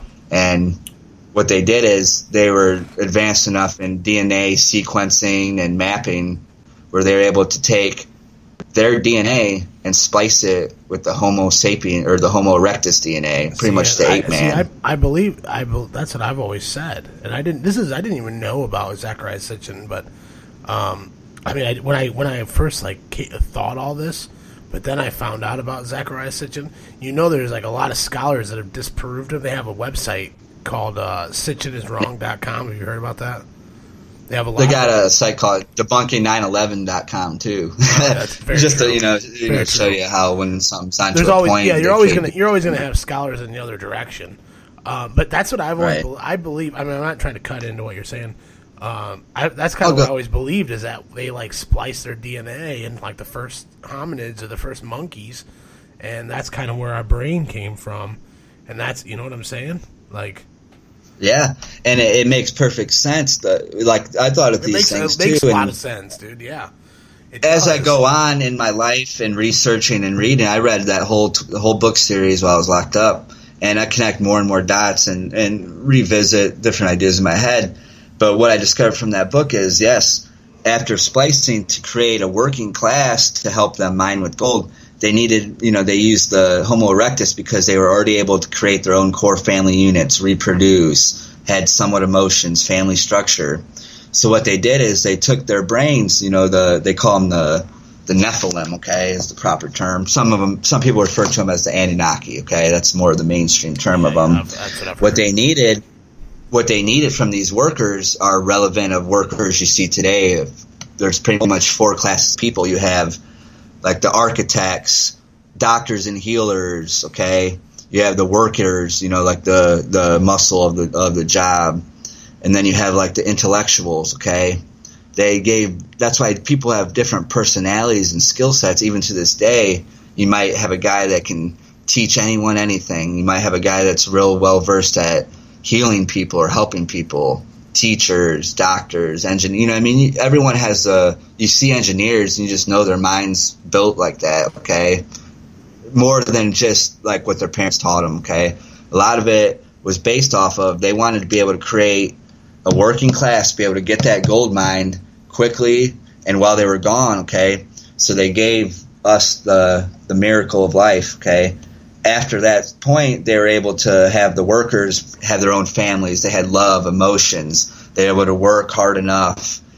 But one thing they only gave them was only a 100-year life cycle, okay? They could have gave them 500 years, 1,000 years. They figured it was long enough where they were able to show their kids and then have their kids have kids and help out with the grandparent, the son, and then the grandchildren all together. And it makes sense to this day. If you look at the course of evolution, it's a slow process. There's something that happened around 200,000 years ago. Bam, that's the missing link right there. In my opinion, mine and Stitch and many others. Have you ever I'm heard not about, sure. Have you ever heard about any of these? Are you familiar with any of the work that Graham Hancock and Randall Carlson have done about, a lot. They have a lot of. The shit they show. It's really hard to deny it. That they believe that the humans have been on the verge of extinction 2 or 3 times. that we've been hit by large meteors or asteroids that have fucking put us. I think one time, the one that hit the dinosaurs was like they said it was like fire. It rained ash for like 1,000 years. It created its own ice age. Yeah, and they said though they believe that there's like all the lands out west, like I want to say like Montana and like all the middle of all the western like middle Midwest type things where you see all these waves and stuff in the landscapes. They're saying that's from fucking water erosion and waves and shit that when the ice age eroded and all this stuff is all from these asteroidal impacts that have fucking but that's what they believe. Like what you were talking about is the first people to walk the earth, like they call it, what's the one that they always say, it's not Mesopotamian, it's a lot of conspiracy theorists say it's the one that's closed up. Mesopotamia is the cradle of life, I guess you could say. What's the one that's they like sealed it? They know that humans sealed it at one time. It's a city. The fuck is that called? Oh shit, it's slipping my mind. Atlantis? Anyways, not Atlantis. It's like Middle East, but it is somewhere out. Yeah, somewhere in the Middle East. But this was like they opened it, and it's way older than we ever believed humans were even alive, or were even. And they found tools, and they were like, so we were already there, and then something happened and set us back again, and that's what they think. They think it's from asteroids. They think that. Well, I think there's been a lot of resets. Okay, I think humanity gets to a point. People believe like God, God made Adam and Eve, and they fucked, and they made everybody, and it's like, come on, it's like. You really have to look at some of these facts that people are showing. You don't want to believe. You want to la with your fucking fingers in your ears and not believe it. But you got to realize where we came from, because I think it's so interesting. How is that not interesting to think, that we had these ancient ancestors that were fucking, like cavemen, but they were fucking dodging meteors and fucking, you just like. You never know, man. It could have been. It was the real Wild West, back then. But it's just, I think there has been a bunch of resets. I think you're retarded if you deny it. And these people that like Jehovah's Witness and shit that believe the Earth's only 4,000 years old or 6,000 years old, like what? Like, dude, you know that amphibians and reptiles are like they're like 100 million years old. They know that. I know that amphibians are like 100 million. They're older than dinosaurs. And it's like you can't even form a diamond that quick. Yeah, like what the fuck are you talking about? Like, and it just people. They're I think we look at time so limitedly. Okay, we look at it in our course of a lifetime, maybe a couple lifetimes. The alien people that might have seeded us here, they look at it as like, okay, they set up a base here on Earth, and it's like a course of one day of an ant or like a ladybug dying on your wall. Okay, they have a short life. Yeah. We, the modern, humans, say the last 2,000 years, 5,000 years, just say the last couple thousand years. I think the Earth was, reset from a natural disaster, whether it may be an asteroid, ice age, and history kind of gets erased. People get wiped out, not all the way, maybe small clans, and they repopulate. And at that point, the peak of the last civilization might have put information of technology, health, science, how to control people, whatever it may be, in vaults, okay, that might be protected through, like a pyramid or the Sphinx or underground pyramid in Central America. And I think what happened around the last time the ancient Egypt was going on, a couple thousand years ago, 2,500 years ago, they found some of this information, okay, whether it be to help to promote in science, technology, health, how to control people through debt-based money. And I think a core small group of people have been using it ever since, okay, to kind of keep humanity in the shadows of what's really known on this earth, just from previous civilizations, okay? And I think that's kind of the reason the Rothschilds got so big. They go all the way back to ancient Egypt, okay? They've always been there throughout history, always lurking in the shadows, but always having some kind of knowledge of how to, like, control people through wars, debt, medicine. They've had their hands all over pretty much every destructive thing since the beginning of mankind that we know it recently. Yeah. So I think things just happen like that. We could be wiped out overnight, and then the next set might be a free world. Okay, I don't think we're a free world right now. No, definitely not at all. No, not after watching. I already knew. I knew all this, but watching Snowden last night just again gave me those goosebumps on the back of my neck. And it's just like, man, this is really this is freedom. This is America. This is what we're living in. We are. It's an sorry for the rant on aliens. You asked about aliens, and I got in like the history of humans. Yeah, dude, that's awesome. And again, I believe a lot of that. That's kind of what these are just my opinions too. Everything I'm saying, pretty much is opinion. But my mind don't shut off, and I've been looking for a long time. That's the best way to summarize me. I wanted to show you this or talk to you. Jake just sent this link to me in the chat room, and I was reading it a little bit while we were talking. I've never heard of International Business Times, so I don't know how good of a source this is, but it says... Yeah, I read this on RT article about the gold. Oh, okay, so you've read it in other places. The Russian scientists are saying that their alchemists are saying that they can turn coal into gold. Like, what? It says, let's see if I can get it, dude. These fucking videos nowadays, dude, piss me off, where they bounce all around. Though it may not be the most efficient process, Russian scientists have reportedly discovered a way to pull 1 gram of gold from 1 ton of coal. According to a state-run site, Sputnik, on Monday, alchemy, a medieval form of chemistry that sought to turn other metals into a soft, valuable metal, has often been panned, but the scientists from the Scientific Center of Amar, located in the northeast of China, may have found a process in which to flip the heavy pollutant coal. The report states over the last 15 years, scientists examined and analyzed coal deposits in the Amur River region, a natural border between Russia and China that stretches more than 1,700 miles, and has found in every 1 ton of coal lies roughly a gram of gold. Now, how would you ever think of that? Like, what the fuck? I don't even know. It says I wouldn't have told anybody. Fuck no, dude. You're on a jackpot, dude. I wouldn't tell nobody, and I would just kind of like mess up the demand and the supply by slowly like just putting chunks out there until they realized it, and by that point, fuck them. Yeah, I don't know. It's do you believe in like witchcraft and like voodoo and shit? Do you think that shit's real? No. But I do think if enough people collectively, I think humans collectively have enough powers. If they think about something, it's been proven that they could maybe. I don't know. I'll just say no power of in general terms.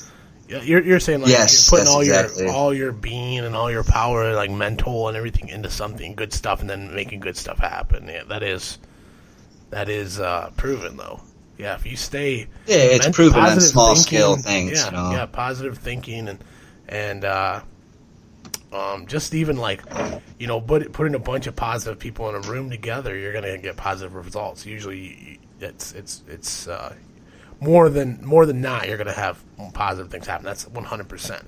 But when we did this Halloween episode, I read this story about this guy that he was like a zombie, and like they buried him, and then like 17 years later he like came back, and his story was that, again, this is just some fucking story, but his story was that he was dug out of his ground, and someone put like a hex on him, like a voodoo hex, and they took him to like a plantation, and he was a voodoo slave with all these people, and one day somebody killed the guy that was running, had all these guys under control or whatever, and he escaped, and he went back to his family, and they It was proven 100%. It was the same guy that they buried in the dirt that was confirmed clinically dead by a hospital. So it was like, wow. I don't know. Yeah, this was in Haiti. Who knows how That's real big that down story? there, Yeah, who knows how real that story is? But that is some fucking crazy, fucking creepy shit. It's like the Temple of Doom in Indiana Jones, where he's fucking sings the song and he pulls their hearts out of their chest. Remember that? You ever seen Temple of Doom? Yeah. Fucking. Oh yeah, with what's his name? She was in the. Yeah, I just call him Indiana Jones. Fucking. Harrison Ford. Harrison Ford. Yep. You see, they're making Blade Fugitive, Runner too. He's gonna be in that too. Come on. They got Wesley in this. They sure. said Blade. No, Blade Runner. I think they're making a Blade too, though. Really? Like a Blade with Wesley Snipes, another a new one. A new one. They should with all the Marvel. A new one. That was one of the best vampire. That was the best vampire and best comic book movies they ever did. He was awesome. I remember watching Blade 2, and just being like, "Wow, fucking." Yeah, the third one was kind of gay as shit, but the first two were excellent. Really, really good movies. But yeah, I don't know. But like my point, I was getting to that. I just told you that story, but my point with the whole witchcraft and shit was like, I see these people that like, I mean, everybody, again, it's all what you believe in, but they say they have like power in stones, like they have these, these rocks and these certain gems and stuff that they rub in their hands and they touch people and they heal people. And then you have these like, and it's like these people in these churches that touch people and, make them walk again. I think a lot of it's psychological. If you absolutely. can make someone feel better, whatever way you can do effect. It. I mean, Same thing. You give them something. Yeah, you tell them it's this, and it's going to do this for you, and they go, "Oh fuck yeah!"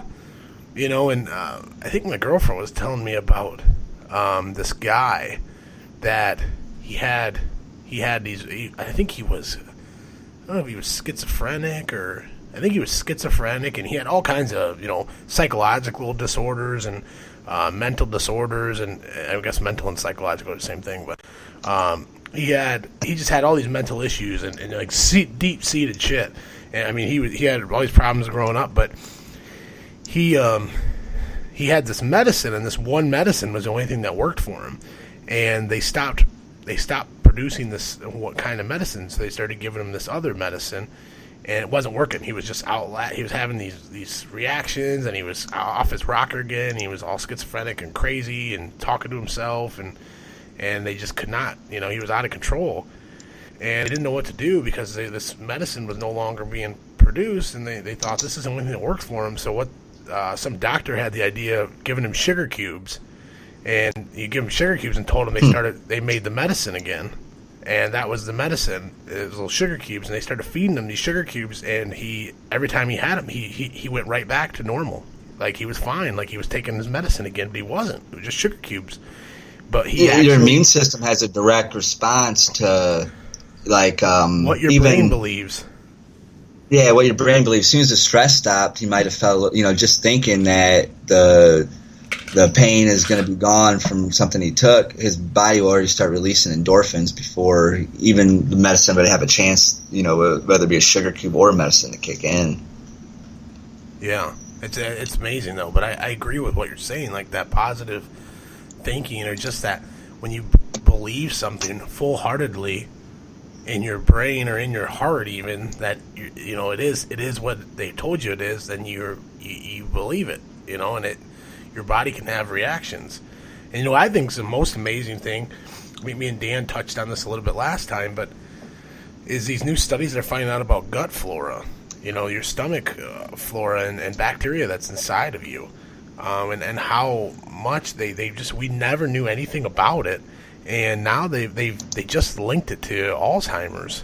I think it was Alzheimer's, either Alzheimer's or Parkinson's. They linked it to the bacteria, the flora that you have in your stomach that every person has, that we walk around, that stuff, because of people unchecked and not knowing and not taking care of it, that can cause Alzheimer's later in life. And I think it ties into way more. They're guts are getting destroyed. They're getting it to the point though. They're figuring out that has more to do with it than that has more to do with your thinking than your brain does. that your stomach is telling you these little microorganisms that are living inside of you, you know, when they all form together, they're changing your mood. They make you feel like shit. They make you think certain things and make you think you want, just like we were talking about before, like you're programmed. That really, they're kind of telling your brain what to do or what to think. That is really not your brain thinking it. And they're doing a lot of right. We're going to have a lot of weird shit come out here pretty soon about these microbes and these things that we have living inside of us and how much of an effect they actually have on our lives. I just think that stuff's just wacky. Your first line of your immune system's first line of defense comes through the gut and through your nose and through your mouth. Okay, yeah. Your nose has hairs. Your gut has bacteria in it. The reason our gut bacteria is in such a distraught sense right now is because multiple things. One thing that's really bad for our gut is all the pesticides. Okay, yeah. There's pesticides, even when you don't see them, even when you think you're not eating them. A lot of food has pesticides on them, and pesticides work by killing. Takes very little amount of a pesticide to pretty much kill. Okay, and consuming something that might have a pesticide on it, or even maybe like a Roundup. A lot of times that Roundup sprayed on crops. Once that gets into your gut, your immune system has trouble. Just right off the bat, you'll have irritable bowel syndrome, all kinds of stomach issues. Once you have stomach issues, you have problems absorbing food, nutrients, minerals, okay? Once your body can't absorb, it doesn't matter what you're eating, what vitamins, you have a horrible time just trying to absorb things. You'll feel it eventually. The best thing I can recommend to try to even keep it in balance is a good probiotic, okay? Absolutely. That's where you can start. Since I've got my whole family on probiotics, okay? Pretty good ones. And what I notice is I don't have indigestion anymore. I don't really, I wake up, morning shits are good. All my shits are really good. I mean, that's the best way I can describe it. And if your shit's good, you're probably, what you need. You're probably pretty healthy. You're shitting good. You're a pretty healthy person. I agree with you 100%. Yep. They say if it floats, if it floats, it's, I think if it floats, it's good. If it sinks, it's bad. If you have a sinker, that means you're eating shit. But if your turds float, that means you're eating good. All right, continue. Yeah, and all the food, we're getting hit left and right in the food. I mean, just if you don't even take a vitamin, maybe just look into any kind of probiotic. They have chewable ones. It's something I highly recommend in any vitamin regimen or supplement. Yeah, definitely your first line of defense starts with your gut, and it can control anything. If you're not absorbing things, you're not going to be able to think right. Like it could stress you out. I mean, there's lots of gut bacteria in there, and it's always getting stripped out. Probiotics pretty much restore a little bit of what you lose daily. Well, absolutely, and they also, a lot of people don't realize that something I just learned not too long ago is that antibiotics attack that stuff because that's putting yeast inside your body, and that if you take too much antibiotics, that can start to fuck with your shit. That can fuck up your stomach, and that can. That because that's killing your good organisms that are inside of you also, as well as the bad ones. It's amazing though. You're having little wars going on inside your body, while you're just walking around. It's like some kind of movie or something. Little, Star Wars going on in your blood vessels and shit. It's fucking. Yeah, once your immune system breaks down, that's when you get cancer. We're always having cancer. Everyone has cancer in their bodies. HIV. Or HIV. Once your immune system breaks down to a point, it's all downhill from then. You could switch your diet. It's just like a ticking time bomb. Yep. Try to keep yourself, alkaline as possible. I stay pretty healthy, man. I get sick like once a year, maybe 2 times. Usually, I can't afford to be sick. I mean, I don't have insurance, so I got to stay as healthy as I can. Fuck yeah, you're saying, but I really don't, and I don't eat the best. I don't, I was for a good reason. I lost a lot of weight, but I'm going to get back to that. But I seen that when you lived in Atlanta. I seen you drop it off. I lost 85 pounds, bro. I was fucking, I was fucking beast moding. But I'm going to get back to it. Well, he's talking about the alkaline diet, exactly what you were talking about, I think. Yeah, I mean, you don't have to go straight alkaline, but anytime you can cut down on sugars, starches, anything acidic, cancer thrives in acidic, in acidic body. I mean, I pretty much take multivitamin. That's, pretty good. It's got 90 minerals and vitamins in it. I take an antioxidant called CoQ10. Pretty much helps repair your DNA. Where do you get that at? I've heard a lot. I get it. I got it. I got a Qinol one. I got it by 50% off. You can find them even at like GNC or Rite Aid, stuff like that. I take a liquid methylcobalamin B12. I take that instead of coffee in the morning because it gives me a little bit more extended energy, and it's able to be absorbed a little bit better. That's what they give old. That's what they tell old people to do when they're starting to slow down. B vitamins are crucial to your nervous system. Your nervous system can't run without them. And with coffee, you'll crash with coffee with these B vitamins. They pretty much give me like a longer, extended day. I take grapeseed extract, which is really good antioxidant, and I take a garlic oil and a fish oil. And nascent iodine, that's another big thing, just as important as probiotics for your gut.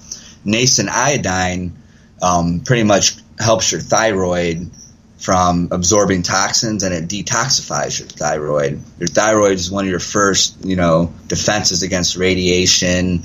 Pretty much any toxin as it's going inside of you, it'll probably try to block it, from fluoride to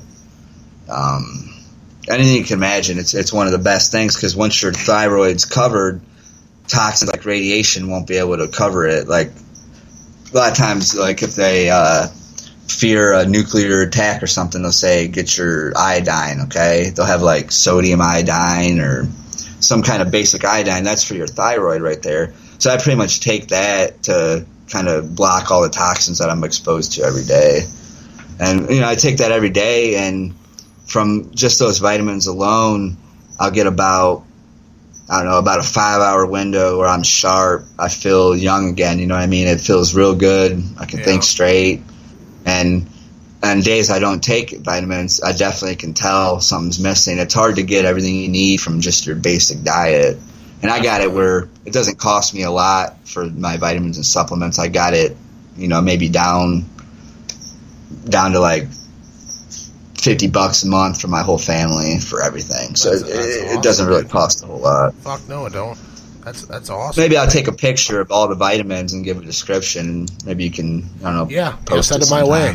Yeah, send it my way. Yeah, I do a lot of, I'm a hacker by trade, but I consider myself a life hacker, okay? Not just with computers, anything from trying to find the best deal on the internet or not having to pay for a movie to even charging my cell phone for free. I was able to get a solar panel for $50 and 2 external battery packs, and I tested in the summer where I was able to use the solar panel to charge the battery pack enough where me and my wife can charge our phones for free without having to use even any electricity. That's it's just like a small step I got to, I'm trying to get off the grid, but I'm working slowly towards that point. One thing but I thought it was cool how I could use a mini solar panel and, phones, you'd be surprised if power went out, how people would react and how quickly they'd, that's my worry. Bullshit. That's my worry.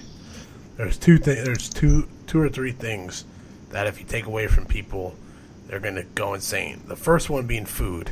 Food goes, especially like people that are on government assistance and stuff, like the EBT. You've seen what happens when those EBT cards shut down. They fucking they did a test 2 years ago, and I think they did it in Louisiana. I think they did the test on purpose, the people that create the EBT cards, to kind of see what the public response would be.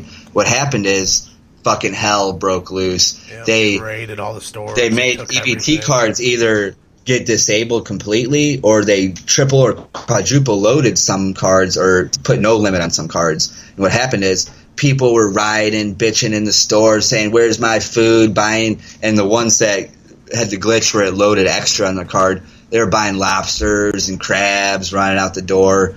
And I think it was kind of a test to see how destabilized things would be if they did cut that shit off. And it was fucked up. For just being one city or a couple cities, shit was kind of like a mini riot in the store. Yeah, I can't even imagine if they cut it off. And that's what I'm saying. If that went nationwide, that would that would go crazy. The second one I would say would be water. You know, you take fresh drinking water away, fucking big problems, dude.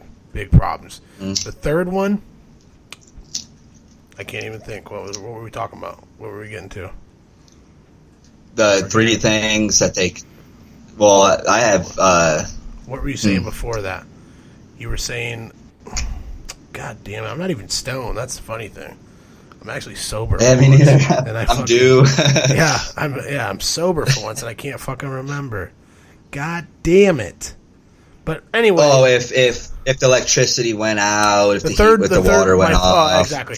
My third would be our phones. Yeah, electricity. You lose your phones. I mean, there's people, phones, tablets, internet access. People don't, we don't have anymore. We don't have maps. Who has a map that you know?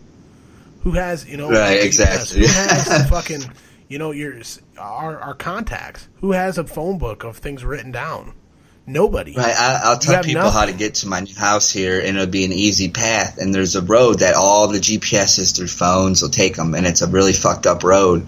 And no matter how, I'll say, as soon as you get off, take this easy road right here. They always go with the technology instead of like the advice. And I noticed that all around that. Take a right, words two mean lefts, nothing. and another right. It's like that beats the fucking GPS every time. But now you're ending up on some diddly fuck road out in the middle of nowhere. Yeah, with my job I get, but lost all the time because it doesn't know where roads are, new roads or old shit is fucking disbanded or. But I just, it takes you a mile down the road. People will shit if that ever happens. Where just an EMP that would just fry everybody's shit for, whoever knows. Yeah, the EMP is one of the real threats. Okay, you can talk about crazy alien invasions and all that. But the real threat could be a solar flare, an EMP. There's multiple things that could take the power grid down, and the cost is really cheap, really. A few $1 billion could, what they call, harden the grid, that could help it withstand all the transformers from getting broke down during any kind of EMP or solar flare that would hit the Earth. But they don't want to do it. It's like a simple insurance package, because if there was an EMP or solar flare, the way that the grid is set up, all those transformers only have 2 locations in the world where they're able to be built, and they'd be backed up overnight. It would take years and years just to try to put all the ones that were lost back online to the point, that we're at today. There's a guy, he runs a radio show called Coast to Coast. His name's George Norrie. He's real adamant about trying to get, Congress and the Senate to try to listen, okay? To try to get something, that's bipartisan that would actually help, harden the grid, but gets stalled out. There's no money or anything crony to put in with it. So it's crazy how things that help don't even get, put up to vote sometimes, but then crony things that help out big business, big pharma, whatever it may be, get pushed through real easy. It's messed up. It's very, very messed up, man. But and like you said, that is a serious fucking threat to the U.S. and the world. It's those EMPs, because we're way too. The phone is such an amazing technology that no one would have ever believed, But it's also we're so dependent on it that if something happens, it's going to be scary. People are going to fall apart. You can call me a prepper. You can call me a prepper or paranoid or whatever. But I'm so, I know it's such a big threat that I even got a mini Faraday cage over here where I'm going to keep a tablet, a micro SD card in it with all kinds of how-tos, field guides, how to butcher, how to look for wild vegetables, wild flowers, pretty much like a survival and reference guide in that Faraday cage with my solar panel, a couple extra batteries, walkie-talkies, headband flashlight, just these basic things where if there's no power, you're able to charge small things that can give you, a little bit of fucking reference when everyone else's information is cut off, okay? That is so Once cool. The internet's cut off, people can't just say, Siri, help me with this, or Google this. It cut them off real quick, and I'd be sitting there with just like a 32 gig card with a bunch of ebooks and PDFs on it, where I can go out and forage in the woods, or I could look at a medical guide, okay, first aid guide, whatever it may be. And that's just like a mini prep that anyone can do for just like, like $100. You could keep, when power is gone, if an EMP did hit us, all your electronics that are exposed would be fried overnight, unless they had like a bulb in it. Like old transistors are the only things that would live. Modern cars, modern computers, pretty much all would be wiped out and be sitting there. Everything even with the power now has a fucking chip in it, and a fucking, it's like, yep. That's where everything's got to have that chip. It's got to have the fucking GPS. It's got to have the fucking Wi-Fi. It's got to have, fully fucking loaded is what I want. That's society we're fucking living, dude. You saying that brought up a memory that William Benny, that NSA whistleblower, I heard him on a podcast. Okay, this is before smartphones came out, probably 2008, I think. And he said, if you want to be protected, you'll have to, the last phone that you can get that's a modern phone that's somewhat usable is the Motorola Razr from 2005, because it's the last phone that doesn't have a GPS chip in it.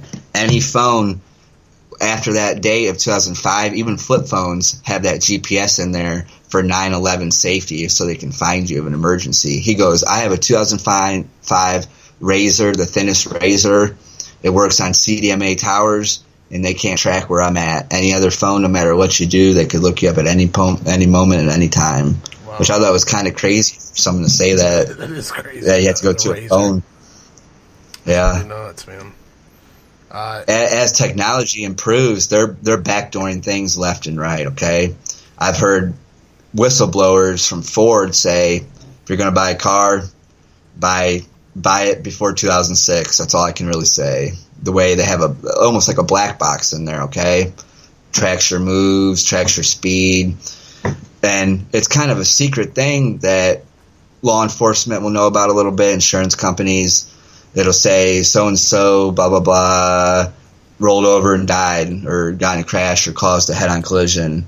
After the forensics, it'll say it was known the vehicle is traveling actually at 80 miles per hour and never braked. You'll hear about, okay, well, how'd they know that? And they don't really say how they knew. They go back to that backdoor black box in there. They know exactly everything that happened. Yep.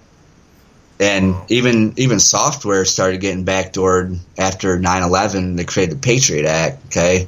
Windows XP, they started putting backdoor on there where Microsoft and the government, I'm sure, were in it together, where they could look at anything at any time. The same vulnerabilities that I used to create a botnet to get thousands of computers under my control, I was just using Microsoft's. I piggybacked off Windows XP, their vulnerability that they were spying on people to create my hack bots. And, but it's crazy. You're smart enough, and that's the thing. If you're smart enough to do that, I'm sure there's plenty of other people that are too, And just, there was. Yeah. Windows, they get away with it now. They've stopped it now. No. People choose to get spied on, and they started with really it's informed consent, and people sign the terms of service. Okay, you look at Windows 10. It rolled out. Hey, it's free. Download Windows 10. Okay, they don't tell you that Windows 10 is spying on you the whole time and uploading reports on your usage every day, from websites to internet bandwidth. They offer free things, but they're a lot smarter now that they knew people would catch on to it. So you look at Facebook. Yeah, you sign up for a free service, but every Facebook profile that's actively used today is worth couple $100. Look at Facebook's public stock price. Okay, you're not getting a free service. You're worth $200. Yeah. Same thing with Windows 10. Yeah, they'll give you a free operating system, but they're also they're selling your data to marketing companies. Who knows how much? If you're only on Facebook doing so much where they can see, when you're on the computer, you're doing all kinds of stuff. You could have a notepad document open, save it. They have access to every drive on your computer by default. And people, it's not like someone can sue them when they signed up for Windows 10. They agreed to it. I mean, that's a weird thing. The weird thing about Windows 10 is that, like, a lot of people, and me included, I know it happened with one of my computers. I always kept hitting no. Auto upgrade. Keep it up. Yep, and I kept hitting no, and I still hit no one time, and it just started upgrading, and it updated the thing by itself, and I hit no every time, and multiple other people told me the same thing happened to them. So it's like something's going on. You're not the only one. Yeah, that's some shady shit, dude. They forced you. It's another one of those things where you're forced to fucking do something that you don't want to do, and that's. Yeah, we're living in a world where everything's becoming where you almost have to opt out because you're defaultly fucked, okay? Yep. Joe Rogan used to have a show called Joe Rogan Questions Everything. That's how you have to question even minute things that you think have no ill will or any aggression towards you. You kind of have to always step back in every decision you make every day. And it sucks I have to live life like that, but just by being aware of all the shit around me, it makes it where it's like some things are so obvious, some things are not. But yeah, you have to opt out of, direct deposit, opt out of this, opt out of that. Yeah. You just automatically are signed up for it nowadays. Yeah, it's a different kind of world, though, Mitch. That's why I'm glad I got you on my side, man. You can throw me. I'm glad I have a voice.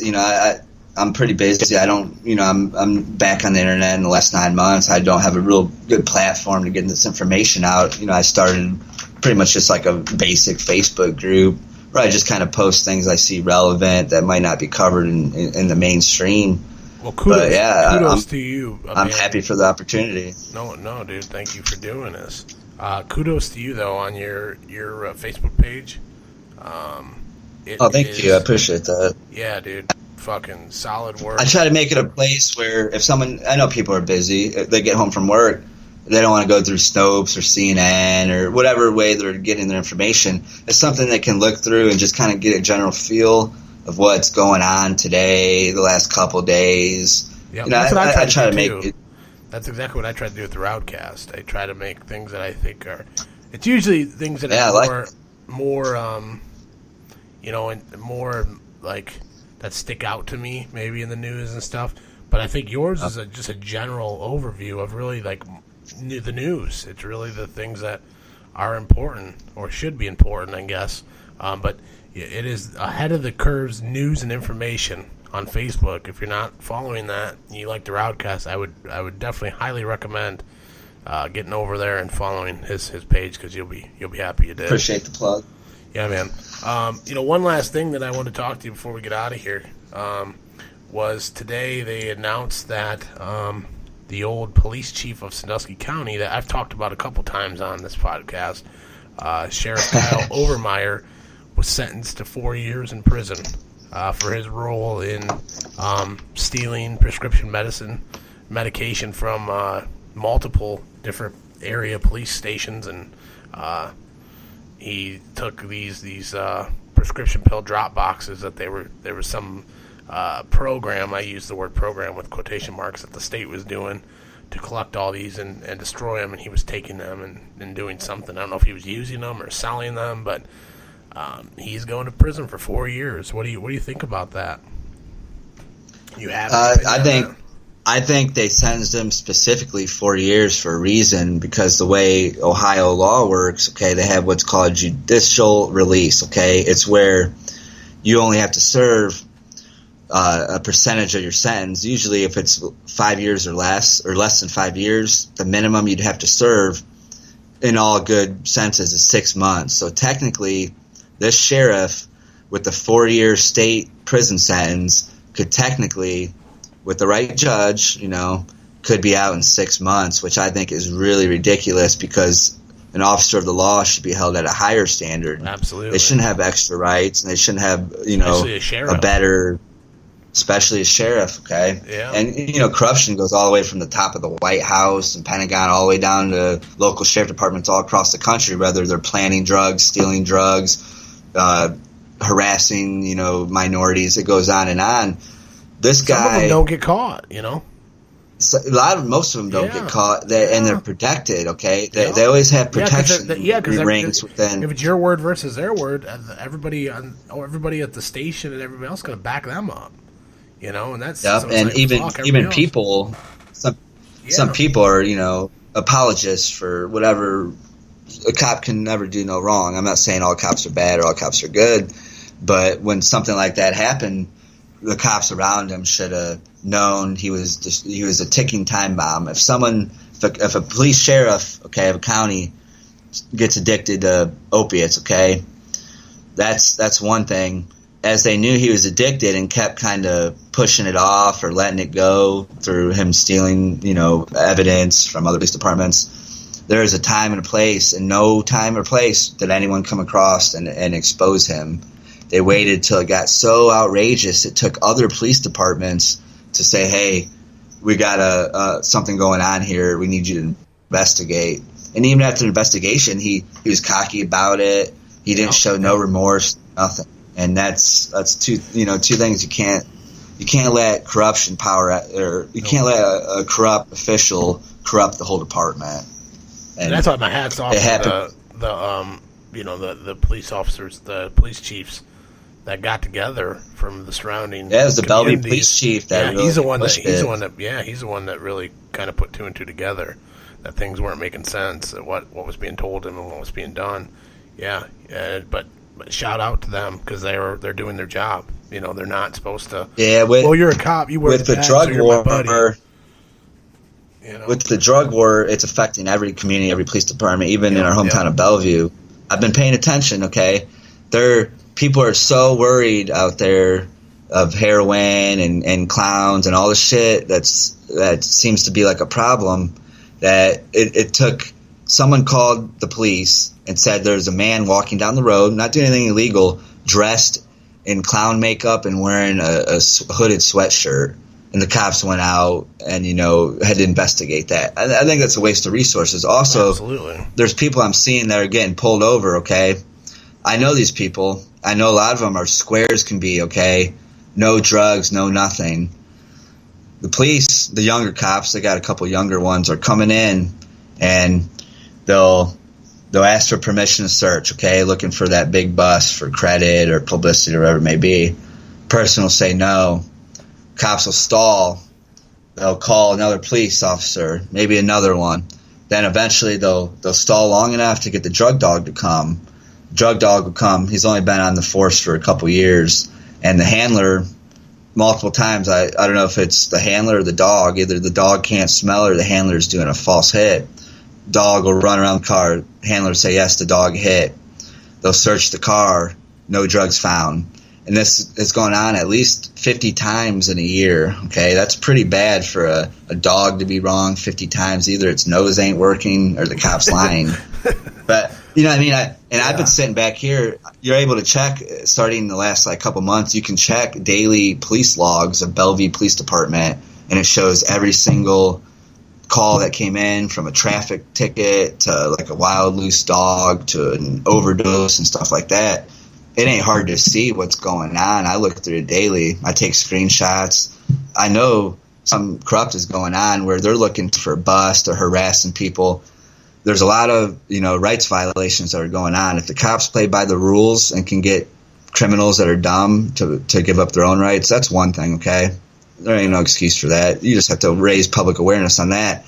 But when they're taking 40 minutes and finding no drugs on someone I know that doesn't use drugs or would never have drugs even in the vehicle, and they're scared of the police. What it's because of who they're people are more with or whatever. Yeah, off previous things. Yeah. So if someone's shaking over the cops stopping them when they see the lights in the rearview mirror, who's the biggest terrorist? A boogeyman in a cave or the police right behind you? I mean, it speaks volumes if you look at just the colors of the police alone and the equipment they've had. In the last 30 years, they went from tan and blue to fucking black and military, okay? You can see it all over. Yeah. But, I regress. It's messed up. It is messed Absolute up, power corrupts absolutely. Absolutely. It's the most corrupt game that we've ever played. And, again, there's a lot of fucking good officers out there, and again, there's ones that they're doing their best to keep us safe and keep these scumbags off the streets, and aren't afraid to put their own in prison, put their own in jail. Because not all of them know what they're doing. You know what I mean? No, they're going along. It's like an indoctrination almost. Somebody has to serve and protect. Somebody has to do that job. It's not the easy job at all. But yeah, and as you recruit more and more, military is recruited, in the police departments, and they're more tuned into taking orders rather than using logical thinking and emotions. Okay, there's a lot of times where something may be illegal but not unmoral, and it's the discretion sometimes what it comes to, and everything's decompartmentalized. It could be the trainer. Okay, a lot of these younger cops aren't going to know what's right or wrong unless they're trained right originally. And when you have fucked up sheriff departments not investigating murder investigations, stealing drugs, it's a reflection of how they're training their newer employees. Okay, it all starts at the top. It does all start at the top, man, and hopefully, all we can do is continue to do this thing, to continue to speak our minds and put our thoughts out there, and maybe some people will listen, and maybe we'll change a mind or two, or maybe we'll look at someone to investigate a little bit deeper or do a little more research and scratch their head and say, what the fuck are these guys talking about? Maybe there is some truth, or maybe these guys are crazy as shit. That's what we're here to do. And you got anything else, Mitch? You got anything that you want to plug or anything you want to say? No, I just appreciate the platform. Family? I mean, eventually I'd like to create my own podcast once I get more time, even if it's a 20-minute, week type thing, just to try to get people that listen more than read. It's hard to get information across. People are limited. You can see with the meme war. Right now, I pretty much just the few minutes extra I have in a day, I use pretty much my Facebook.com, group to pretty much show what's on my mind or try to promote different articles I come across. But it's pretty much Facebook.com/groups/ahead of the curve news / and that's it. And it'll take it to the page. That's pretty much where I am and what I'll be doing. So I have a little bit more time. I got a little bit of time this winter and then back to work this spring, but I appreciate the opportunity to get my voice out there. I feel sometimes like giving up, but I know there's an information war going on, and I want to make sure both sides are heard. Well, you're very welcome to come on here anytime. All you gotta do is let me know. I appreciate doing these podcasts with you, man. You're excellent to talk to. You're very informational. You're all over the place. You got all kinds of fucking stuff inside your head. And we only touched the surface tonight. I know, we can go on for 24 hours straight. Me and you've done 2 podcasts, I think both over 2 hours, and there's so much more we could talk about. So we'll continue to do this. We'll do it again. And if you ever do decide to do a podcast, hit me up, man. I will. If you need help, you need any, this is I don't run. Yeah, I want to see how you do everything. I'm sure you got a decent setup. If you ever wanted to come here and come in studio and check it all out, dude, I'll show it. I mean, it's decent, but it's not I'm not doing no Rogan over here, no fucking official thing. Right. I'm sitting here enough to Goodwill mic. I got a Goodwill. Yeah, there you go. I got my second one. My guest one is on a coat hanger, so it's all mashed up coat hanger. But if you do ever start your own, you ever want some tips, or we want to talk, you want to come here and check it out, let's do it. And I'd be honored to be on your podcast, man. So please let me know. If anybody wants to get a hold of Mitch, check out Ahead of the Curves news and information on Facebook. It's very, very fucking awesome. He is a very, very cool guy. Or hit him up on Facebook. He's always got something to talk about. He's always got. I'll talk to anyone. Anyone needs any help or advice, no matter what it is. It doesn't have to be conspiracy based or technology based. Any help you need, I'm here for you. Well, again, Mitch, thank you so much, and you go have yourself a very, very good night. Remember, people, Friday night I'm going to release the best of the RowdCAST 2016. It's a 2-part episode. There's so much stuff I couldn't fit it into 3 hours, so you're gonna get about 4 hours of shit. And I want you guys to fucking check it out because there's so much good shit in there, dude. There's so much. And if that's not enough for you, go back and listen to the whole last year of the RowdCAST because there's fucking great content. So, again, I love all my guests. I love all the people that listen to it. It looked like we had about 15 to 20 people listening live. I appreciate every one of you each and motherfuckers because you guys are great. Please share this. Please pass it on and tell everybody how fucking awesome the RowdCAST is. I will catch you guys really soon for a brand new episode of the RowdCAST, and pretty soon we're going to hit 100, so that should be a very special episode. So thanks again, and I am out of here, motherfuckers. Peace.